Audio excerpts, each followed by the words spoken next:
आपको यह बताएंगे कि जब गाजा के मुसलमानों को बचाने के लिए दुनिया के 118 देशों में विरोध प्रदर्शन हो सकते हैं, तब बांग्लादेश के हिंदुओं को बचाने के लिए भारत में विरोध प्रदर्शन क्यों नहीं हो सकते। और आज भारत के हिंदुओं को बांग्लादेश के हिंदुओं का दर्द क्यों महसूस नहीं हो रहा, जबकि बांग्लादेश वर्ष 1947 के विभाजन से पहले हमारे ही देश का हिस्सा था। बांग्लादेश भारत का हिस्सा था, हमारे ही संयुक्त बंगाल का हिस्सा था, हमारे बंगाल राज्य का हिस्सा था बांग्लादेश, यानी हमारे ही जिगर का टुकड़ा है। बांग्लादेश में जितने भी हिंदू मारे जा रहे हैं, ये सारे हिंदू हमारे ही देश के हैं, जो विभाजन के कारण पहले पूर्वी पाकिस्तान में चले गए और बाद में बांग्लादेश में चले गए। लेकिन आज इन पर हो रहे जुल्म पर भारत के अधिकांश लोग खामोश हैं और उन्हें इसकी कोई पीड़ा, कोई दर्द नहीं हो रहा है। हालांकि कुछ मुट्ठी भर लोग जरूर इसके खिलाफ आवाज उठा रहे हैं और उनमें हम भी हैं।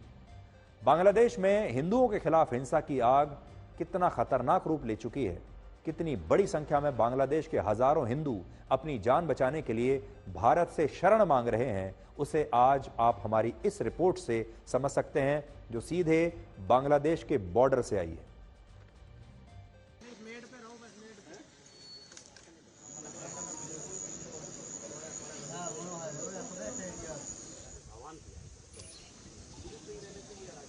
इस वक्त हम लोग भारत बांग्लादेश बॉर्डर में हैं, जलपाईगुड़ी जिले में, और ये बीएसएफ का सिलीगुड़ी सेक्टर पर पड़ता है और बटालियन 93 के अंडर में ये इलाका आता है। और यहीं पर जहां पर इस वक्त मैं खड़ा हूं, इस इलाके में कल लगभग 1200 से 1500 के आसपास जो बांग्लादेशी हिंदू हैं वो पहुंच चुके थे, आ गए थे शरण लेने के लिए। और उन्हीं के लिए इस वक्त ये टेम्पररी फेंसिंग की गई है। आप देख सकते हैं ये टेम्पररी फेंसिंग जो इस वक्त मैं पार कर रहा हूं, ये अनफेंस्ड इलाका है, लगभग 1.5 किलोमीटर का इलाका है अनफेंस्ड। उनको मालूम था कि यहां से वो भारत में प्रवेश कर सकते हैं और यहां पर वो एकत्रित हो गए थे।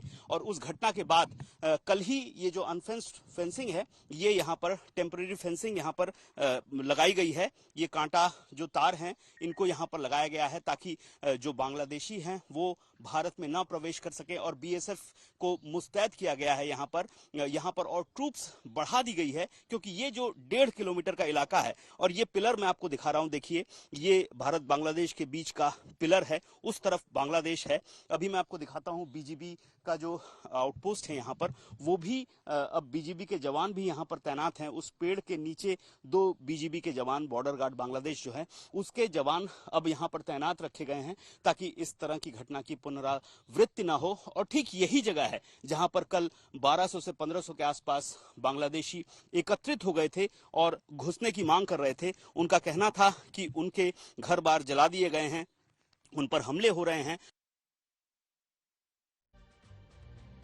तो देखिए, बड़ी बात यह है कि बीजेपी को असल में हिंदुओं की पार्टी माना जाता है, वो हमेशा हिंदुत्व की बात करती है। और इस समय भारत सरकार को वहां पर जितने हिंदू फंसे हुए हैं, सबसे पहले तो उनकी जान बचाने की गारंटी देनी चाहिए। दूसरा, जो हिंदू अपनी जान बचाकर वापस भारत आना चाहते हैं, भारत सरकार को उनके बारे में भी कुछ ना कुछ फैसला तो करना ही पड़ेगा। हम अपने देश को, अपने समाज के हिंदुओं को, चाहे बेशक से बहुत सारे लोग उन्हें बांग्लादेशी हिंदू कहते हैं, लेकिन हम इन हिंदुओं को उनकी किस्मत पर ऐसे छोड़ नहीं सकते। इसलिए इस सरकार को बांग्लादेश में फंसे हुए हिंदुओं के लिए कुछ न कुछ तो करना पड़ेगा। आपको याद होगा, जब अफगानिस्तान में हमारे लोग वहां फंस गए थे, बड़ी संख्या में सिख वहां पर फंस गए थे, तो मोदी सरकार उन्हें वापस लेकर आई थी। ऐसा ही कुछ मोदी सरकार को बांग्लादेश के में फंसे हुए हिंदुओं के लिए करना चाहिए। और इस वक्त की एक बड़ी खबर यह है कि बांग्लादेश में अंतरिम सरकार का गठन हो चुका है और बांग्लादेश के मशहूर अर्थशास्त्री मोहम्मद यूनुस ने सरकार के मुखिया के रूप में शपथ ले ली है, यानी वही कुछ दिनों के लिए इंटरिम प्राइम मिनिस्टर होंगे। नोबेल पुरस्कार विजेता मोहम्मद यूनुस को बांग्लादेश में गरीबों के बैंकर के रूप में जाना जाता है और वो शेख हसीना के सबसे बड़े विरोधियों में से एक थे। और मोहम्मद यूनुस अब तक पेरिस में थे, लेकिन आज ही पेरिस से वो ढाका पहुंचे और उन्होंने अब अंतरिम सरकार की जिम्मेदारी संभाल ली है। सबसे बड़ी बात यह है कि जब शेख हसीना दिल्ली में है, तब भी प्रधानमंत्री मोदी ने मोहम्मद यूनुस को अंतरिम सरकार का गठन करने के लिए अपनी शुभकामनाएं दी हैं। भारत सरकार की देखिए मजबूरी यह है कि बांग्लादेश में उनकी जो सबसे पक्की दोस्त थी शेख हसीना, वो तो अब सत्ता से बाहर हो चुकी हैं। वो तो खुद भारत में आकर शरण लेकर रह रही हैं। लेकिन बांग्लादेश में किसी की भी अगर सरकार बनेगी, चाहे वो भारत के विरोधियों की ही सरकार क्यों ना बने, कट्टरपंथियों की ही सरकार क्यों ना बने, चाहे पाकिस्तान के दोस्तों की ही सरकार क्यों ना बने, लेकिन भारत को उस सरकार के साथ भी मिलकर काम करना ही पड़ेगा। और भारत की यह मजबूरी है, इसलिए भारत सरकार को, नई इंटरिम सरकार को भी अपनी शुभकामनाएं भी देनी पड़ेंगी, उनके साथ मिलकर काम भी करना पड़ेगा। अब आप ये देखिए कि अंतर्राष्ट्रीय मीडिया के ये लिखने में हाथ क्यों कांपते हैं कि बांग्लादेश में हिंदुओं के खिलाफ बड़े पैमाने पर नफरती हिंसा हो रही है। दुनिया में किसी भी देश में अगर मुसलमानों के खिलाफ ऐसी हिंसा हो रही होती, आपने देखा होगा जैसे गाजा में हुआ, तो पूरे दुनिया के मीडिया ने खुलकर लिखा कि यह नाइंसाफी हो रही है। लेकिन आज भी दुनिया का जो मीडिया है वो बांग्लादेश में फंसे हिंदुओं पर ऐसा लिखने के लिए उनके हाथ कांपते हैं। आप अमेरिका के मशहूर अखबार द न्यूयॉर्क टाइम्स की यह हेडलाइन देखिए, जो आपकी स्क्रीन पर है, बड़ी स्क्रीन पर मैं आपको दिखाता हूं। अपनी हेडलाइन में इस अखबार ने बांग्लादेश में हिंदुओं के खिलाफ हो रही हिंसा, आगजनी और उनकी हत्याओं को रिवेंज यानी प्रतिशोध की कार्रवाई बताया। साफ साफ लिखा है कि ये रिवेंज अटैक्स है, यानी जो हमले हो रहे हैं हिंदुओं पर, यह बदले की कार्रवाई है। और इस हेडलाइन के मुताबिक ये हमले एक प्रतिक्रिया के रूप में हो रहे हैं। और किसी को भी इस हेडलाइन को देखकर ऐसा लगेगा जैसे बांग्लादेश में हिंदुओं ने पहले वहां के लोगों के साथ, मुसलमानों के साथ कुछ गलत किया होगा, अत्याचार किया होगा, उन पर जुल्म ढाए होंगे, जिसके बाद अब वहां के मुसलमान हिंदुओं पर ये बदले की कार्रवाई कर रहे हैं। तो ये एक हेडलाइन में सिर्फ रिवेंज अटैक से पहले एक शब्द उन्होंने जोड़ दिया रिवेंज, जिससे इस पूरी हेडलाइन का मतलब ही बदल जाता है। यह अखबार हिंदुओं पर हमलों को लेकर कुछ इस तरह का नैरेटिव बना रहा है कि उन पर यह हमले धर्म की वजह से नहीं, बल्कि इसलिए हो रहे हैं क्योंकि वहां हिंदू शेख हसीना की पार्टी आवामी लीग को समर्थन करते थे। और इस सांप्रदायिक हिंसा को राजनीतिक हिंसा और बदले की कार्रवाई का रंग इस अखबार ने दे दिया। हालांकि जब बहुत सारे लोगों ने इस पर आपत्ति जताई और सोशल मीडिया पर भी लोगों ने लिखना शुरू किया, अखबार की आलोचना हुई, तो उसने अपनी हेडलाइन को बदल दिया और अपनी हेडलाइन से रिवेंज शब्द को हटा दिया और इसकी जगह उसने नई हेडलाइन बनाई कि प्रधानमंत्री के जाने के बाद बांग्लादेश में हिंदुओं पर हमले हो रहे हैं। यह नई हेडलाइन है।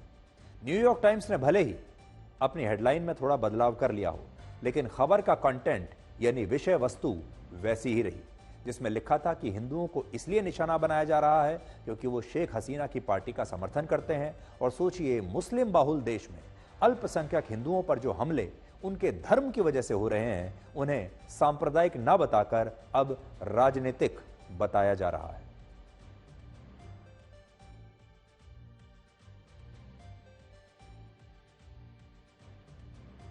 तो आप देख लीजिए न्यूयॉर्क टाइम्स की पुरानी हेडलाइन और उसके बाद न्यूयॉर्क टाइम्स की नई हेडलाइन।